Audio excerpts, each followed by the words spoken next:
Hello everybody, welcome back to the Sunny League Pundits channel. तो यार, आप लोगों ने काफ़ी निराशा दिखाई थी जब हम लोगों ने वॉच अलोंग किया, और काफ़ी लोग आई थिंक एक्सपेक्ट कर रहे थे we are going to be making the FC Goa review. But हम लोगों ने उस समय नहीं बनाया क्योंकि हमें लगा कि we don't want to rush the review. We want to अपने एक बार ढंग से मैच में हमने थॉट्स रखी थी अपनी सारी, तो हम थॉट्स को थोड़ा एनालाइज करके आप लोगों के लिए अच्छा रिव्यू बनाए, क्योंकि आप लोगों ने इतना अच्छा रिस्पॉन्स दिया था हमारे दोनों एफसी गोवा के वीडियोज़ को, and we are really overwhelmed by it. So this video is going to be our review of FC Goa versus Alvada. Let's get started.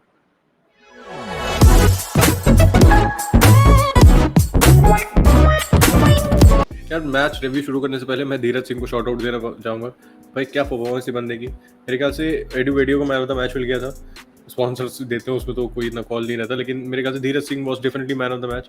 आखिर में जो उसका सेव आपको याद ही होगा, जो मेरे ख्याल से लेफ्ट बैक या ऑर्टिस था, उसने बॉल लूज कर दी थी और अच्छा क्रॉस मारा था और हेडर भी उसका बैक पोस्ट पे अच्छा था, लेकिन धीरज सिंह ने भाई फ्रंट पोस्ट से बैक पोस्ट जाके जो उसके सेव थे, जो रिफ्लेक्सेस से, मतलब 4-5 तो उसने मैच सेविंग सेव किया नहीं था। अगर धीरज सिंह आज फॉर्म में नहीं होता तो मैच हार जाते डेफिनेटली, उसमें कोई दो राय नहीं है।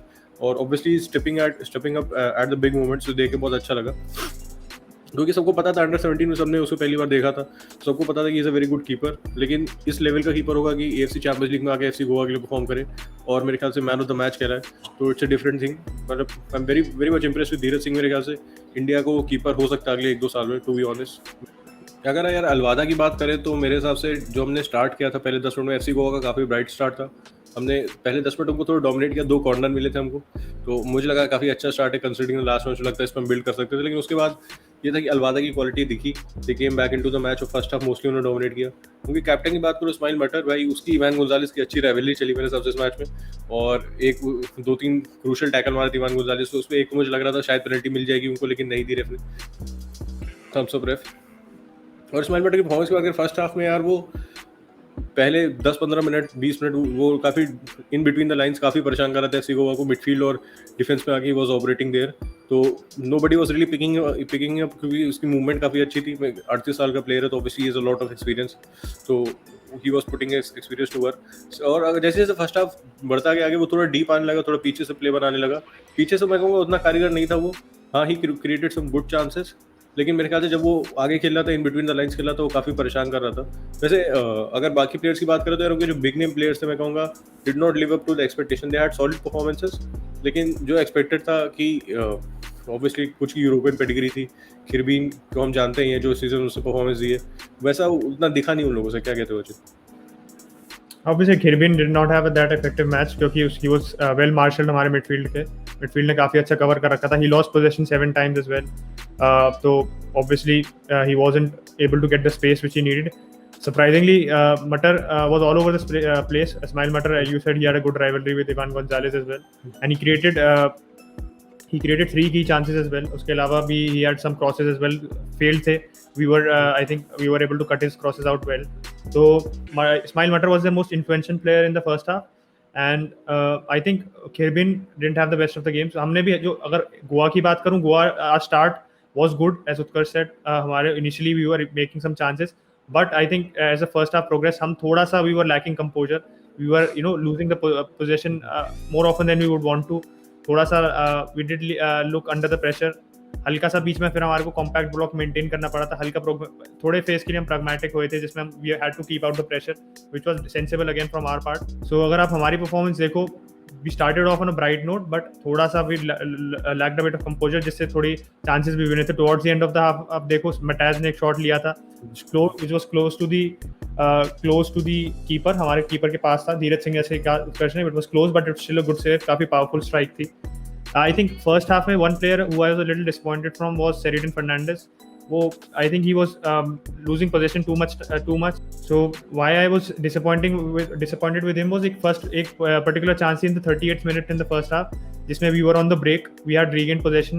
तो हम break पे थे. Sheridan Fernandez was going on the wing and he could have crossed it to Ishan Pandita, but काफी overhit कर दिया था cross, disappointing cross था. That could have been a chance for us because उनका पूरा defence आगे था and we were basically 2 against 1. So आप कह सकते हो that was a missed chance, and overall I think he was looking a little shaky, काफी troubled सा लग रहा था. He wasn't maintaining his composure, काफी आराम से ड्रिबल पास हो रहा था. सेकंड हाफ में he did step up quite well, because second half में एक पर्टिकुलर मोमेंट था जिसमें उसने अच्छा सेव किया था, पेनल्टी हो सकती थी when the player was cutting in, but he maintained his composure, उसने अच्छा टैकल किया था. So I do think second half में we did grow in confidence, as Utkarsh said, कि अल-वादा को हमने थोड़ा, आप कह सकते हो, अंडर एस्टिमेट तो नहीं किया, but you can say they were not as much of a challenge as somebody like Al Rayyan was expected to be. They did create a lot of chances, and जैसे उत्कर्ष ने कहा, savior हमारा धीरज सिंह था. So I do think that it is a performance definitely to be happy about, but we have some spaces to improve on, and especially the good thing is that we are second in the table right now. Yeah. Abhi obviously it's 2 matches and we are having 2 points. So if we are able to build on this, because हमारा अगला match Persepolis से, so you know Persepolis is the toughest competitor in our group. So I do think that थोड़ी shaky performance थी, but there are a lot of bright spots as well. I do agree with you. वैसे अगर Indian Goa के Indian कह रहा हूँ मैं, गोवा की प्लेयर्स की बात करें तो यार मैं कहूँगा ग्लेन मार्टिन से मैं उतना इंप्रेस नहीं हूँ उस मैच में. पहले ऑब्वियसली फर्स्ट मैच में ही was my man of the match along with Seriton Fernandes को तुमने कवर किया ही. मैं कहूँगा डिफेंसिवली वो ठीक था यार, अटैकिंगली पता ही मतलब थोड़ा सा लैक करता है वो. पिछले मैच में दिखा था क्रॉसेस उसके ऑन पॉइंट नहीं लग रहे थे, लेकिन इस मैच में डिफेंसिवली वाज रियली सॉलिड. मैं कहूँगा पहला कम डिफेंडर का वही है, टू बी डिफेंसिवली सॉलिड. अगर आगे प्रोवाइड करता है तो it's a bonus for me. और अगर ग्लेन मार्टिन की बात करूँ तो मैं कहूँगा यार उसने एक दो चांस, मेरे ख्याल एक चांस तो मुझे स्पेशली याद है, उसने बैक पास किया तो काफ़ी गलत बैक पास कर दिया था, वहाँ पे हम गोल खा सकते थे, अपने बॉक्स के अराउंड थे हम. और उसे एक चांस और तो मुझे याद नहीं आ रहा है कि कब था, लेकिन वहाँ भी उसने गलत पास किया था और रिस्की था. तो हम वो 2 चांसेस थी, basically they could be errors leading to goal, लेकिन किस्मत से हम वहाँ पे गोल नहीं खाए. तो ग्लेन मार्टिन से थोड़ा सा अनइम्प्रेस्ड हूँ मैं आज, कंसिडरिंग जो उसने लास्ट में जो परफॉर्मेंस दी थी. और भाई यार अगर किसी को मेरी आवाज़ अजीब लग रही हो तो थोड़ा सा तबीयत खराब है मेरी, तो सॉरी फॉर द इनकन्वीनियंस. और बाकी अगर मैं इंडियन प्लेयर्स चाहूँ तो यार रोमारियो इस मैच में I am not very impress with Romario as well. मैं कहूँगा कि उसकी फाइनल थर्ड में पासिंग बहुत ही ख़राब थी. हाँ उसका इंजन हमने देखा कि कितना वो टीम के लिए भागता है भाई, कितना मेहनत करता है, बहुत बढ़िया. लेकिन अगर आप फ्रंट 3 के प्लेयर हो तो मेरे हिसाब से आपको अटैकिंग थ्रेड भी थोड़ा प्रोवाइड करना चाहिए. वैसे अगर एक ब्रैंडन फर्नांडिस की बात करें तो Achint obviously he hit the post. वहाँ पे मतलब मैं अपनी कुर्सी से कूद के खड़ा हो गया तो मुझे लगा अब तो गोल है भाई. तो ब्रैंडन फर्नांडिस की परफॉर्मेंस पे क्या ख्याल है तुम्हारा? I was really impressed by Brandon Fernandez's performance. Because पिछले मैच में you were slightly right that you know he was making a lot of safe passes, so he was not taking a lot of risks. But इस match में he was progressing more forward. दिख रहा था वो आगे जा रहा था, and obviously he hit the post. बिल्कुल मैं भी उस समय ऐसे I was you know ऐसे गास्प कर रहा था कि यार अरे यार चला जाता. काफी अच्छा शॉट था because he was under pressure as well. तो उस हिसाब से he hit it well. और पोल पे लग गया यार, थोड़ा अच्छा नहीं लगा. अंदर चला जाता तो बहुत अच्छा होता, हमारा पहला गोल होता है एफसी चैंपियंस लीग में.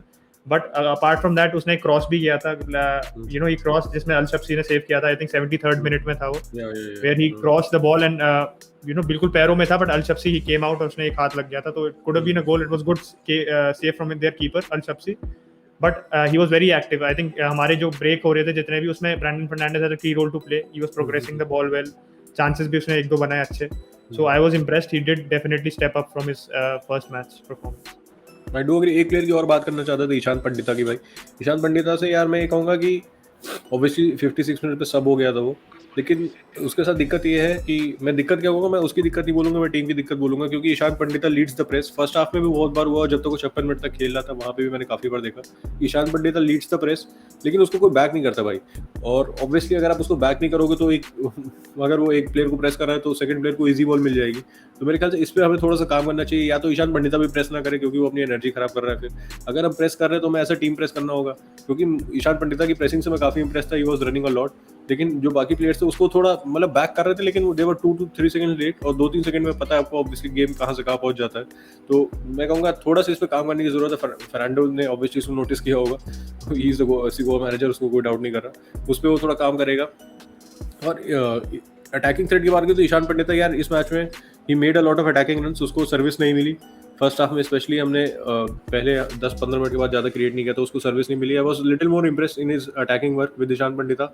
उसको कोई चांस नहीं मिली, कोई हेडर वगैरह नहीं मारा उसने, लेकिन मेरे ख्याल से जो उसने अटैकिंग रन्स बनाए थे वो अच्छे थे. और अगर राइट टाइम पर जैसे रोमारियो की बॉल वगैरह उसको नहीं खेल रहा था, अगर वो बॉल मिलती तो I think he would have been in with a chance. वैसे उनके मैनेजर की बात करें तो भाई काफ़ी प्रॉमिस थी. और मतलब ये कह सकते हो काफ़ी क्लॉप जैसा मैनेजर है भाई, बहुत चिल्लाता साइड लाइन पे। बहुत लेकिन अगर एनिमेटेड था वो। बहुत एनिमेटेड था साइड लाइन पे भाई, वो 35 मिनट पे 35-36 मिनट हुए थे, और समबडी फ्रॉम द अलवादा साइड, मुझे नाम याद नहीं है, शायद अल खिरबीन को, वो लेफ्ट बैक जो था अल खिरबीन को बॉल दे रहा था वो, तो उसने क्रॉस फील्ड बॉल मारी, वो बाहर चली गई, वो भाई वो एकदम बाहर निकल के आता है ऐसे चिल्लाते हुए, उसकी प्ले आवाज भी आ सिंपल। रही थी पीछे से, क्योंकि फैंस नहीं है तो थोड़ी थोड़ी उसकी आवाज चिल्लाने की आ भी रही थी, तो हमें लग रहा था बिल्कुल क्लॉप बनने की कोशिश है भाई की। तो वही वो चिल्ला रहा था यार, प्ले सिंपल प्ले सिंपल। मैंने कहा भाई ये तो काफ़ी काफ़ी एनिमेटेड मैनेजर है। अगर हम बाकी प्लेयर्स की बात करें तो ऑब्वियसली मरगावकर आया था ईशान पंडिता की जगह 56 मिनट पे, और काफ़ी मुझे सॉलिड लगा हुआ है, काफ़ी मोबाइल है, काफ़ी तेज़ है। अचिन, क्या क्या क्या इंप्रेस हो तुम मरगावकर की परफॉर्मेंस से, और आगे उसे हमें एफसी में स्टार्ट देना चाहिए क्या? यार आते ही उसका इम्पैक्ट आया था, क्योंकि जैसे ही वो आया he made a run and we made a good hmm, chance, जिससे वो शॉट लगा था ब्रेंडन फर्नांडिस का। तो ऑब्वियसली वी डिड मेक, उसका इंस्टेंट इम्पैक्ट था। He is more mobile as you said then Ishan Pandita. Ishan Pandita थोड़ा he was helping out in the press, but वही अटैक में हम्म, जैसे पहले मैच में हुआ था काफी आइसोलेट हो रहा था। And I think you made a good point regarding him, Ishan Pandita not getting the support, because in the 69th minute Devendra ने एक रन बनाया था, आप लोगों को याद होगा। देवेंद्र ने रन बनाया था, he went to the inside the box, थोड़ा सा वो पॉज किया उसने, because he was looking for his option कोई था ही नहीं, because then he had to ultimately try to dribble pass and फिर वो टैकल हो गया था। so I think that could have been a good chance if he had options, but वही हमारे फॉरवर्ड्स के साथ ये थी कि हमारा मिडफील्ड और फॉरवर्ड्स में इतना डिस्टेंस था that we couldn't actually yeah, attack with more men। so मेरे को लगा he was really bright in total of match में, देखो उसके काफी चांसेस मिले थे। and apart from him as well, मेरे को लगा ऑर्टिस का भी अच्छा मैच था। it was better than the first match at least। you can't say it was a very good performance, but he had a lot of moments जिसमें मेरे को लगा कि वो राइट पे जब वो सेकंड हाफ में ही मेड अ गुड चांस, जिसमें वो जाके उसने ड्रिबल करके, उसमें भी उसका वही था कि पास नहीं दिखा, तो फिर you can't really do anything, support lack कर रहा था अल्टीमेटली। एक उसने शॉट भी लिया था 81st मिनट में, ठीक ठाक था, जो अच्छा लगा था मेरे को। मतलब he was taking the initiative, हमारे में कह सकते हो कि one of our players who was actually taking the initiative, थोड़ा एफर्ट दिखा रहा था, he has the pace. So I was also impressed by Ortiz performance. यार ऑर्टिज वाले पॉइंट पे एक चीज़ मैं और ऐड करना चाहता हूँ। ऑर्टिज की परफॉर्मेंस में पिछले मैच में इंप्रेस था। मैं कहूँगा कि अगर यार वो फ्रंट थ्री में बॉल पाता है तो वो किसी भी डिफेंस को परेशान कर देता है, उसके पास वो क्वालिटी है टू बी ऑनेस्ट। लेकिन दिक्कत है हम जो गेम खेल रहे हैं इस समय, और ऑब्वियसली ऐसा नहीं है कि हमारी टीम बहुत अच्छी नहीं है तो we have to play this way, नहीं तो I think we can be blown out of water. तो वो काफ़ी डिफेंसिवली रहता है। जब अटैकिंगली था, वही जो 85 मिनट्स के चांस की बात कर रहे थे यार, वहाँ पे वो पास था, लेकिन he went for the shot. समझ सकते हैं मतलब कि पता नहीं पास जाता नहीं जाता, तो he went for the shot. अगर एक सेकंड हाफ की बात करें तो सेकंड हाफ में यार towards the and 20-25 minute game बहुत ज़्यादा स्ट्रेच हो गया था, दोनों टीम भी काफ़ी चांसेस थी। मैं कहूँगा 0-0 eight the end of the day is a fair result. Obviously अब हम सब गोवा को बैक कर रहे थे, हम चाहते थे गोवा जीते, लेकिन जो हिसाब से चांसेस थी, जिस हिसाब से गेम हुआ, मैं कहूँगा 0-0 was a fair result. Achin, तुम्हें क्या लगता है? Yeah, I agree with you. It was a fair result because second half में मुझे लगा we were the better team for a good amount, not the whole half, but काफी considerable amount के लिए we were the good team, because हम काफी chances create कर रहे थे, as you said, Brandon Fernandes, Ortiz and Margaonkar being the standout players, and obviously Glenn Martins, as you said, he was the only, हमारे को like one disappointment you can say is थोड़ा हम shaky लग रहे थे midfield में, because पिछले match में Glenn Martins was more solid। तो जैसे उत्कर्ष ने कहा था, फर्स्ट हाफ उसका ठीक था, बट सेकंड हाफ में आई थिंक 61st मिनट में एक उसने जो बॉक्स में जो कीपर से लेके गलत बॉल दे दी थी उनके फॉरवर्ड को, and that could have been easily capitalised on, अगर वो क्लिनिकल होते थोड़े। नहीं हुआ, that's for our benefit, because otherwise we could have considered there काफी इजीली। और उसके अलावा मतलब ओनली गुड पर thing, like one of the good things he did in the match was एक काफी अच्छा शॉट लिया था उसने जो डिफ्लेक्ट हुआ था। आई think it was in the 79th minute, जिसमें उसने बहुत, इट वाज वेरी रेमिनिसेंट जो उसका आईएसएल वाला गोल था। तो उसने he took a good shot, but it was just हल्का सा ऊपर चला गया, तो it could have been a goal, he has scored from that range. But apart from that थोड़ा ग्लैन मार्टिन्स को आई थिंक, एंड एडू बेडिया का भी डिसेंट मैच था। I wouldn't say man of the match तो मेरे को नहीं लगा, I think there are other contenders for man of the match as well, but I do think हमारे मिडफील्ड को हल्का सा मोर कंपोज्ड, और थोड़ा सा वी हैव टू ट्रांजिशन में, एक तो we have to support our strikers well, and थोड़ा सा when we are defending our back four, थोड़ा सा हमारे को कंपोज होना चाहिए। We were losing, looking a little out of composure. यार बिफोर यू रैप अप एक पॉइंट और ऐड करना चाह रहा था ऐसी गोवा की परफॉर्मेंस पे। हम थोड़ा सा आज फटीक लग रहे थे। दूसरी टीम को भी देखो यार, क्योंकि जब बीच में ब्रेक वगैरह हो रहा था तो कीपर को भी उनको ऐसा लग रहा था एक बाल्टी पानी डाल के आया उनके ऊपर, तो कंडीशंस उनको सपोर्ट नहीं कर रहे थे डेफिनेटली भाई। बहुत उनको आदत नहीं है इतने ह्यूमिड वेदर में खेलने की।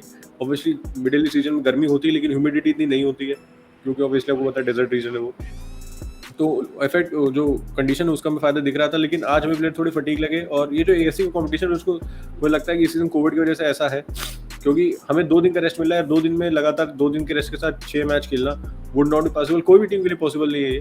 Even the best team in the world, कोई भी तुम टीम ले आओ उसके लिए भी पॉसिबल है। रेस्ट उतना ही ज़रूरी है जितना ट्रेनिंग और जितना मैच खेलना है। तो मेरे हिसाब से थोड़ा सा ब्रेक और होना चाहिए था। और एक पॉइंट और बिफोर रैप अप की, हम आज मैच में यार 2 जगह कॉट आउट हो गए। एक 36 से 37 मिनट फर्स्ट हाफ में फ्री किक थी और एक लेफ्ट हैंड साइड बंदा था, they took the free kick quickly और वो मतलब वो एकर्स ऑफ स्पेस में था, दे कुड नॉट कैपिटलाइज, वो अलग बात है। लेकिन और सेकंड हाफ में भी जब हमारे लेफ्ट बैक को इंजरी हुई थी उसके बाद दे सब उधर चले गए एंड दे स्टार्टेड क्विकली। वहाँ पे रेफ ने ऑफसाइड दे दिया था, वो बहुत क्लोज था, वो भी एक चांस था। Dheeraj Singh made a good save. Obviously Dheeraj was our man of the match. मैं कहूँगा थोड़ा सा इस पर फोकस करने की जरूरत है क्योंकि डिफेंसिवली इतने आप, मैं कहूँगा we were defensively sleeping in those moments. और अगर थोड़े और क्लिनिकल होते तो शायद ये मैच हम हार जाते। लेकिन at the end of the day 0-0 is a fair result and we move on. अगला मैच परसेपोलिस है तो उसका भी प्रीव्यू भाई हम लोग बिल्कुल बनाएंगे। लेकिन it was a good performance from Goa and we deserved a draw. हो सकता है जीत जाते तो भाई बात अलग होती, लेकिन it is what it is. No, like Utkarsh said, I think he made all the points, and we do have to be, take note of the positives, obviously, because positives are the things which are going to motivate us against Persepolis. And जैसे मैंने कहा था, Persepolis 2-time finalist 2 years in a row. We have to really keep our heads. आप कह सकते हो या आपका हमारा जो पूरा पॉजिटिव मोमेंटम बिल्ड हुआ है, that's going to be tested to the maximum in our next match. 20 को मैच है हमारा, we will make a preview on it, but we do, I think it is a good performance. Foundation हमारी अच्छी set हो गई है because we did show obviously in this match shaky performances see here and there, like Utkarsh said, Glenn Martins की, Sheraton Fernandez की in some moments, but if we cut those out, जैसे हम अल Ryan के खिलाफ थे, we were very compact, we didn't look defensively, आप ये नहीं कह सकते हम डिफेंसिवली नर्वस नहीं लग रहे थे, ऐसा नहीं लग रहा था। वही जैसे मैंने पॉइंट रखा था कि हमारा कहाँ आ गया, ऐसा नहीं लग रहा था हमारे यार ये बहुत बड़ी जगह है, हमारा वी डोंट बिलोंग हियर। वो थोड़ा सा we were looking a little shaky, inexperience से लग रहे थे, but that is something which we can easily cut off.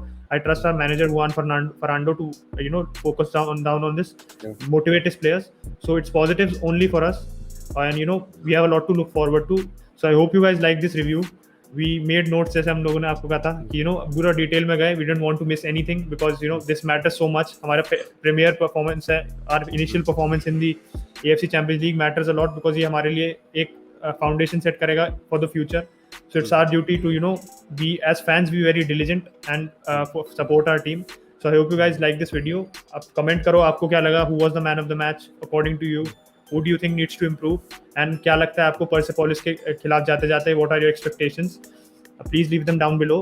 Like this video, as I said, and subscribe to our channel. We've been receiving a lot of support over the past few days and we are really thankful for it, and I hope you guys continue showing that support. Bye bye everybody. Bye bye guys.